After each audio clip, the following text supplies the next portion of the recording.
¿Qué tal amigos? Bienvenidos a su canal. Y bueno amigos, vamos a continuar con la tercera parte de la profecía del fin de los tiempos de Ana Catalina Emmerich, y hoy veremos la comunión de los profanos, el ecumenismo y otras cosas más. Y ya sin más amigos, comenzamos con el video.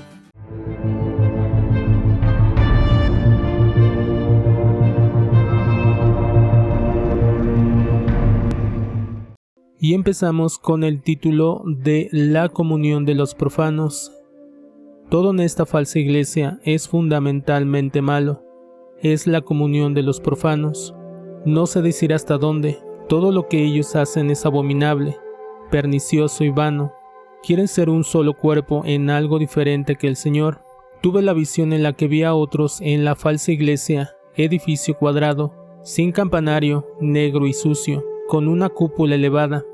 Ellos estaban en gran intimidad con el espíritu que reinaba ahí. Esta iglesia está llena de inmundicias, de vanidades, de necedad y de oscuridad. Casi nadie de ellos conocía las tinieblas en medio de las cuales trabajaba. Todo es puro en apariencia, pero no es más que vacío. La falsa iglesia está llena de orgullo y de presunción, y con eso destruye y conduce al mal, con toda clase de buenas apariencias. Su peligro está en su inocencia aparente. Ellos hacen y quieren cosas diferentes. En ciertos lugares su acción es inofensiva.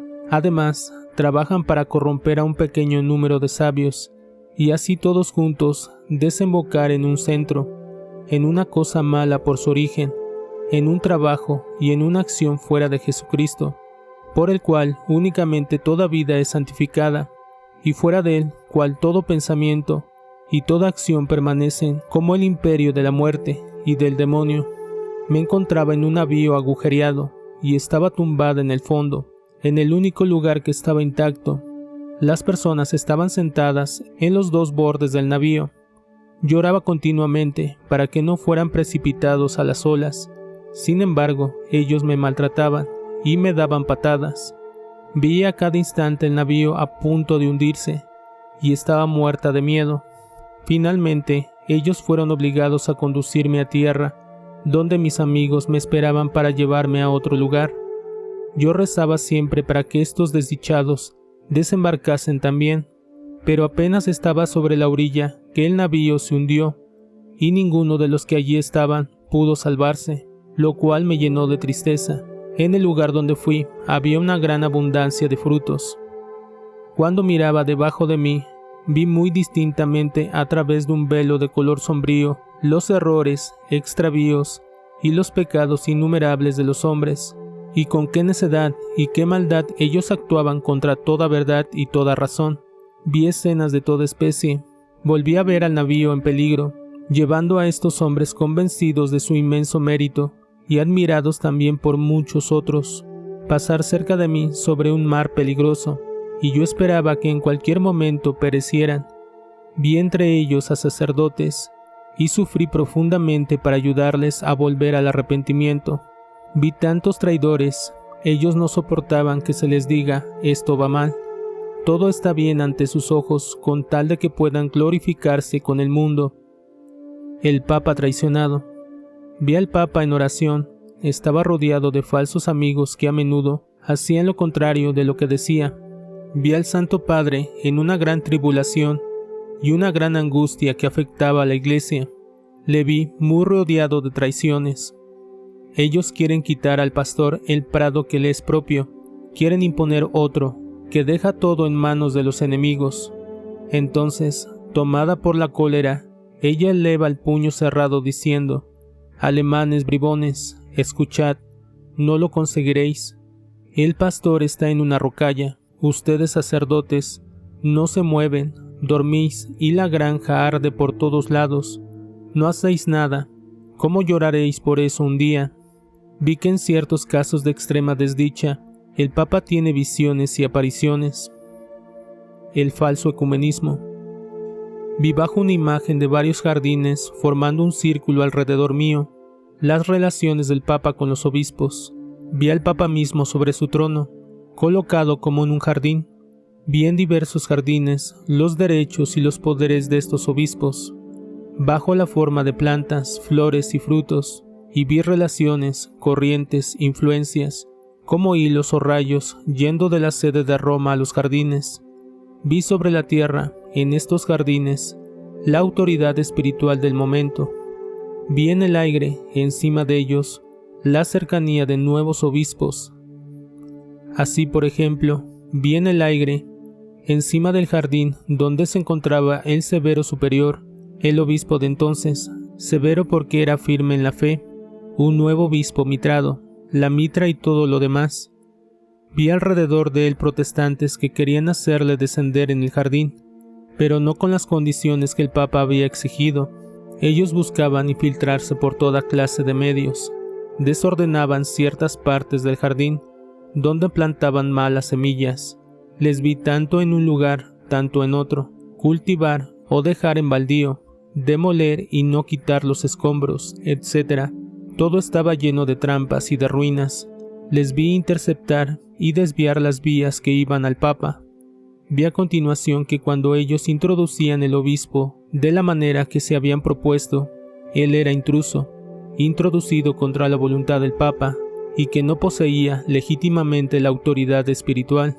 Vi, por lo que creo, casi todos los obispos del mundo, pero un pequeño número solamente perfectamente sano. Vi todo lo que respecta al protestantismo tomar cada vez más poder y la religión caer en decadencia completa. Había en Roma, incluso entre los prelados, muchas personas de sentimientos poco católicos que trabajaban para el éxito de este asunto, la fusión de las iglesias. Vi también en Alemania a eclesiásticos mundanos y protestantes iluminados manifestar deseos y formar un plan para la fusión de las conferencias religiosas y para la supresión de la autoridad papal, y este plan tenía en Roma misma a sus promotores entre los prelados. Ellos construían una gran iglesia, extraña y extravagante. Todo el mundo tenía que entrar en ella para unirse y poseer allí los mismos derechos. Evangélicos, católicos, sectas de todo tipo, lo que debía ser una verdadera comunión de los profanos, donde no habría más que un pastor y un rebaño. Tenía que haber también un papa, pero que no poseyera nada y fuera asalariado. Todo estaba preparado de antemano, y muchas cosas estaban ya hechas, pero en el lugar del altar no había más que desolación y abominación, profanación de la Eucaristía. Vi a menudo a Jesús mismo, cruelmente inmolado sobre el altar por la celebración indigna y criminal de los santos misterios. Vi ante los sacerdotes sacrílegos la santa hostia reposar sobre un altar como un niño Jesús vivo, que ellos cortaban en trozos con las patenas y que martirizaban horriblemente. Su misa, aunque realizado realmente el santo sacrificio, me parecía como un horrible asesinato. La devoción al Santísimo Sacramento caería completamente en decadencia, y el sacramento mismo en el olvido. Ella decía esto aplicándolo particularmente a esa parte de la iglesia en la que vio todas las cosas desecarse y morir ante el proceso de las luces y bajo el régimen de la libertad, de la caridad y de la tolerancia. Veo los enemigos del Santísimo Sacramento que cierran las iglesias e impiden que se le adore, acercarse a un terrible castigo. Yo los veo enfermos y en el lecho de muerte, sin sacerdote y sin sacramento. La fiesta del Santísimo Sacramento se había vuelto una necesidad, porque en esa época, la de la institución, la adoración que le era debida estaba muy descuidada, y la Iglesia debía proclamar su fe por una adoración pública. No hay fiesta y devoción establecida por la Iglesia, artículo de fe promulgado por ella, que no sean indispensables, necesarios y exigidos para el mantenimiento de la verdadera doctrina en una época dada. La bendición descuidada. Es muy triste que los sacerdotes en nuestro tiempo, el de Ana Catalina, sean tan indiferentes en lo que toca al poder de bendecir. Se diría a menudo que ya no saben lo que es la bendición sacerdotal. Muchos apenas creen en ella y se avergüenzan de la bendición como una ceremonia anticuada y supersticiosa.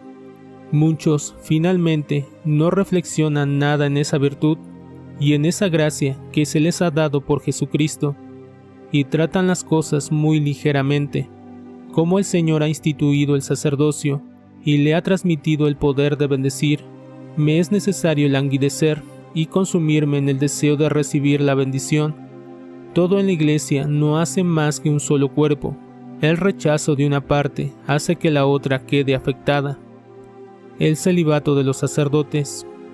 Desde el domingo de Quasimodo hasta el tercer domingo tras la Pascua, sus sufrimientos expiatorios aumentaron hasta tal punto que su entorno, a pesar de estar acostumbrados desde hacía tiempo a parecidos espectáculos, podía apenas soportarlo.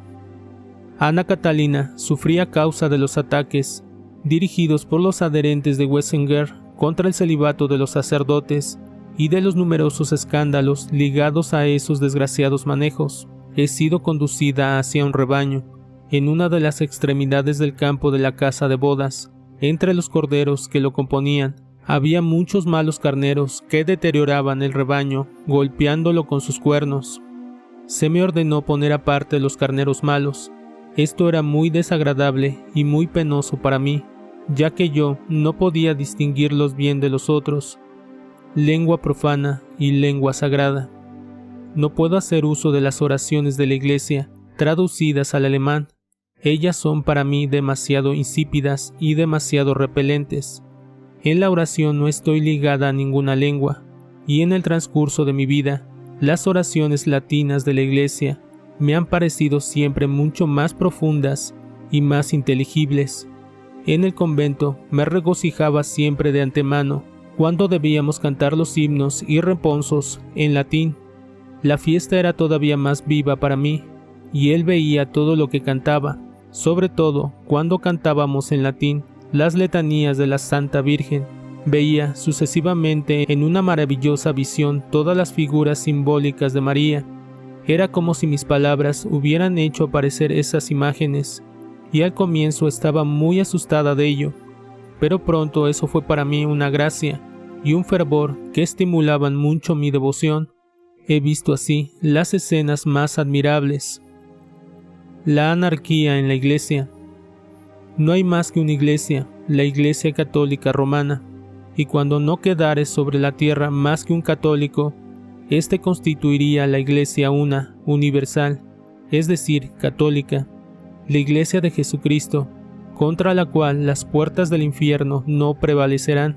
El conocimiento de la grandeza y de la magnificencia de esta Iglesia, en la cual los sacramentos son conservados con toda su virtud y su santidad inviolable, es desgraciadamente una cosa rara en nuestros días, incluso entre los sacerdotes, y es porque tantos sacerdotes no saben ya más lo que ellos son, y no comprenden más el sentido de esta palabra. Pertenecer a la Iglesia es algo muy grande, pero también algo imposible sin la verdadera luz, sin la simplicidad y la pureza.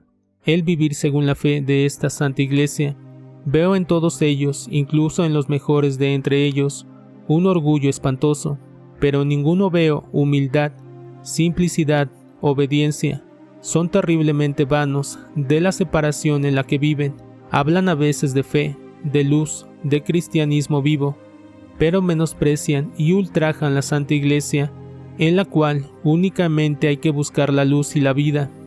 Se sitúan por encima de todo poder y de toda jerarquía eclesiástica, y no conocen ni la sumisión ni el respeto hacia la autoridad espiritual. En su presunción pretenden comprenderlo todo mejor que los jefes de la Iglesia, e incluso que los santos doctores. Rechazan las buenas obras y quieren sin embargo poseer toda perfección.